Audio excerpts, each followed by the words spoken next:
নমস্কার। আজকে আমি যে গানটি গাইব গীতবিতানের সূচনা সঙ্গীত। রবীন্দ্রনাথ এই গানটি লিখেছিলেন মনে হয় আমার যে পুরাণে যে কথা বলা আছে যে এই পৃথিবী এই বিশ্বজগৎ সৃষ্টির আগে একটা অন্ধকার যুগ ছিল।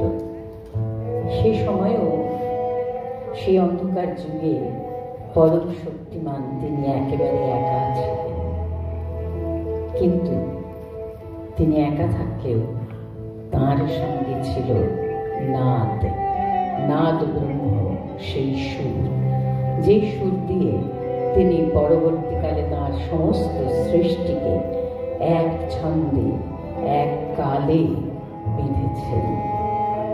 সে কথাই রবীন্দ্রনাথ, যে সুরের সঙ্গে রবীন্দ্রনাথ বারে বারে সুর মেলাতে চেয়েছেন নিজের অন্তরে, সে কথাই বলেছেন।